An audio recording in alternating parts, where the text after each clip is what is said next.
Hey there, Michael here with Growing Farmers and the Farm on Central. I wanted to talk to you about our experience using Ultra as a seed coating. And as this instance, we use it as a seed soak. So this Indian corn variety, it's a native heirloom in the Hudson Valley. It's been selected, I don't know how many generations, but we've got it from Gill's Sweet Corn Farm. They were a 1,000-acre sweet corn farm in the black dirt region there, beautiful soil on the river bottom. They were closing down shop, they had the auction, and there was this big pallet of seed, and the owner was standing there and saying, we've been selecting this for so many years, and here's the one pallet of seed, here's someone can buy it. Now, I was bidding the guy up, another guy, he ended up getting the pallet, and then I went to him and said, hey, you paid whatever for the entire pallet, I'll offer you 50% for just one bag of this. And there's, full pallet bags. He's like, no, anyway, blew me off. So I waited till after he left, and a couple of the bags were broken. So there was a few kernels on the ground. So I was able to scoop up, a hatful or a couple handfuls of this. We brought them back to our farm, we grew them out. Again, beautiful, sweet Indian corn here. The size of the ears is really nice, and it does really well in northern climates too. It's a little bit longer, but it still does well.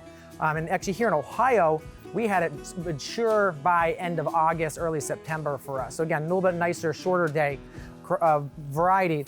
Well, what happened is, we grew it out that 1 or 2 years. I actually sent seed to like 5 or 6 different other people around the US, and then I kind of lost touch with them. And I lost the seed, because again, we don't really produce this as a crop. We lost the seed, and we found it then about a decade later in our freezers, the bottom of our freezer. The seed didn't look so great. So we went ahead, threw it in some trays, threw it in our germ area, and it just literally, we had like 3 germinate. And so when 3 germinated, we were, just didn't have the aspect of, you can't get a good seed diversity off of that. And so, we were down to now literally a handful of seed. And with that handful of seed, the last year, we soaked it in Ultra for about 24 hours. And then we popped it in our germ chamber, and literally within 3-4 days, we had seeds just coming up all over that tray.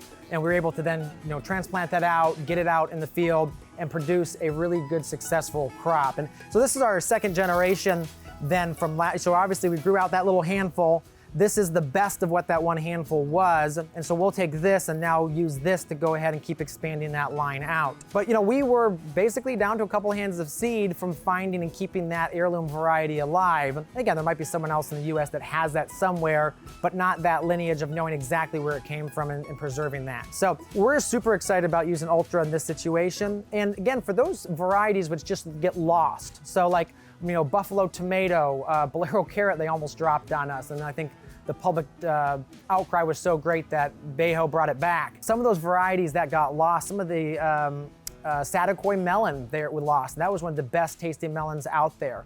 But those kind of, when you lose them or find out they're being lost, for us, it was, buy 1,000 or 2,000 pack of those seed, put it in the freezer, and hopefully over the next 5-6 years, you can try all these replacements. But while you're waiting for that, you obviously know that that seed is starting to lose viability. And so that's where, to us, Ultra works really well in this, to be able to soak some of those in there and get that really nice germination rate. But also it's giving you seedling vigor too. I mean, again, that year that we only had a couple germinate, the vigor was not great. But when you look at the vigor for these, when they popped out of that tray, just came right up out of there really great and nice seedling vigor. And a couple different ways to do this. So we only really do this soak system, and it depends on the different length, is gonna be dependent on the type of seed. So like peas are really soft shelled. They're gonna require a lower soak time than some of your harder seeds. But most of the time, because we're not really on most of our seeds trying to increase germination drastically and kind of like trying to save a seed, most of the time we are, putting our mix in the tray, seeding, and then watering over that tray before we go into the germination chamber. So that's how we're doing typically, and that's how we do everything else here, is they're just getting a coating. And then obviously in the greenhouse, we're watering with Ultra when we water the seedlings, so they're getting weekly doses of that as well as they keep growing throughout their seedling life. So there you go. Again, Ultra, great for helping keep seed germination up, seedling vigor, and then continue out through the entire length of the crop cycle.